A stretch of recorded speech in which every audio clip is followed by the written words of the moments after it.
got my nozzle. We're gonna get this thrown on here. Sucker's gonna go right there. We're gonna put our piping on, or our tubing.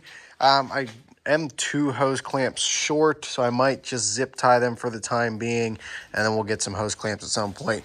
And we are gonna test run this thing today. It is still cold, but as you can tell by the dripping off of the roof, it is warming up. I think it's like 30 degrees today, which as of lately, this is considered a heat wave. And then it's supposed to get really cold again. Now is as good a time as any. Scratch that. I forgot I stole a couple of these old hose clamps off of the old boom, so we do have enough hose clamps. You guys might fall. Bada bing.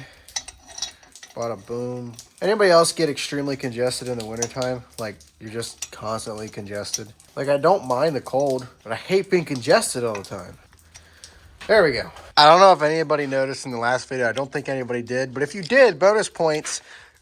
I put this thing on upside down, and I didn't even realize it at the time. And it was on video. So if you noticed it, kudos to you. Yep, I figured you'd fall. You fell again. There she is in all her glory. Let's fill her up with water. All right. Moment of truth. I'm not seeing anything yet. Never mind, it just took a second. It's coming out now, look at that. I built a sprayer. That's awesome. We can go spray now, guys. So I put about, 2 gallons of water in here. There's just half of that little trash bag, trash bucket, because the hose is frozen. So just a little bit of water. And in the little bit that was running, maybe a whole entire 2 minutes, we ran through that water. That was about a gallon a minute. A gallon a minute? Does that sound right? It ain't a very big tank for the sprayer. It's a 15-foot boom on a 50-gallon tank. Ideally, I'd have like a 100-gallon tank for this, but we're making do with what we have. So I just ran a quick test off camera. I filled the sprayer with 7 gallons of water. I fired the tractor up, turned the PTO on at idle speed. At idle, that pump is running at 25 PSI. So I'm gonna run another test here to see if the fluctuating the RPM will adjust that PSI. I think it probably will, but I wanna double check. But at idle, I ran a test, 7 gallons of water. It took 3 minutes and 14 seconds to do so. So I did the math. That comes out to roughly 27 seconds per gallon. So we'll say 30 seconds a gallon. So then if my target rate is 10 gallons to the acre, which is what I want to spray prowl at, I need to cover 1 acre in 5 minutes. So I went on ChatGPT, typed in how fast do I need to go to cover an acre in 5 minutes with a 15-foot sprayer, and it told me 4.5 miles an hour. Last year with the sprayer I was using, I needed to go 3 to 3.5. 4.5 sounds very reasonable, especially with this tractor. I can easily do 4.5 miles an hour, and it will be a lot smoother than that little cart in the UTV. Like I said, though, the next test I want to run is to see if fluctuating the RPMs will adjust the PSI, because, at idle, if I get onto a hill at idle trying to do 4.5 miles an hour, I might, stall out or whatnot. So I want to kind of see, I want to try to find a happy medium, because I want to be able to go up a hill and increase my RPMs without, it really screwing everything up. So we're going to fill her up with some water and we'll run that test. So for reference, here's your PSI, the pressure regulator. I have this turned in just to where I start to get pressure. So I'm not pushing in on the spring at all. It's backed all the way out, and I was getting 25 PSI on the gauge. I got water in here. We're gonna start it up and see what we can come up with here. All right, fire up the PTO. Fires right up, and now we're gonna watch that gauge there.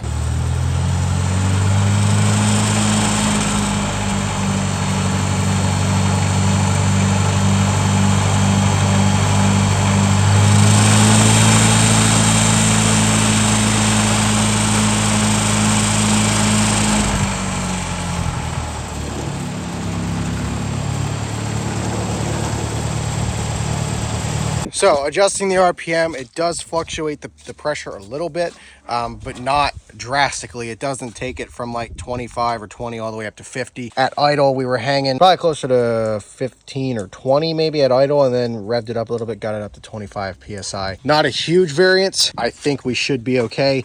We'll try to find a gear that puts us at 4.5 miles an hour. And as we increase RPMs, the rate should go up if our speed goes above 4.5 miles an hour. Gonna take some tweaking, some figuring out. When the weather gets nicer, we'll probably spend a little more time figuring this thing out. Probably take some water out and go do some stuff. Maybe spray a food plotter. I don't know. We'll try to figure out some stuff later when it gets a little bit warmer. But for now, the sprayer's together, running. We got a good idea of, you know, what it's putting out as far as the rate. This is not a fancy thing by any means. You know, you look at modern day sprayers, they have all the rate controllers and all the fancy stuff you could ever want. This is as bare bones as it gets. A 1968 Case 730 gas. This thing is, you know, like 50 years old. I don't know what the math is on that, but this thing's an old tractor.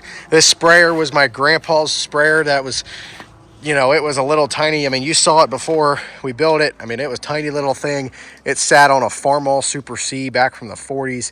I don't think the sprayer was that old, but the sprayer is old. I mean, it's nothing fancy. I mean, this sprayer, heck, it might have even been a DIY sprayer when my grandpa had it, and I just DIY'd it some more. So this is as, like I said, bare bones as it gets, but it'll work. It'll do what we need it to do. If you haven't watched the rest of the series, I recommend you go and watch that. It'll explain everything, kind of why we're doing it, and it'll show you the whole process, how we build it. However, if you're too lazy to do that, I'll give you a quick version.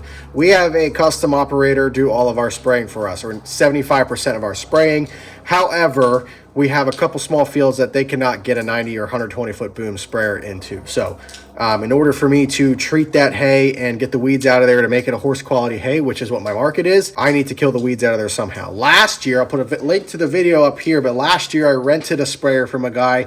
It was he had got that sprayer built for his Kubota RTV. This year I didn't want to have to rent that and do that whole thing, because that sprayer, it was a 100-gallon sprayer, and we could only run 50 gallons at a time because 100 gallons was too much weight on the leaf springs of the cart, and it would bottom out, and it was kind of just, it was a very slapped together thing. So I wanted something that was going to actually be more permanent, that I could run on a tractor.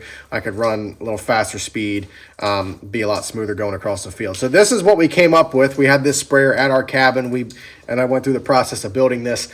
The reason that we have the co-op do all of our spraying, or most of our spraying, number one, I don't know much about spraying, and hiring them to do the spraying, they can deal with all the chemistry and all the chemicals and the figuring the rates out and all that kind of stuff. For the acres that I have, I don't really want to run my own sprayer across everything just quite yet. So this sprayer is kind of the stepping stones into that. Someday I'd like to get a pool type sprayer, you know, like a 30 or 40, maybe 50 foot boom. Then we can do our own spraying. But for now, having the co-op do it saves me the hassle of doing it. It saves me time. However, there are cons. You know, I am paying extra, you know, paying the applicator fee, and I pay premium on product. So like I said, there's pros and cons.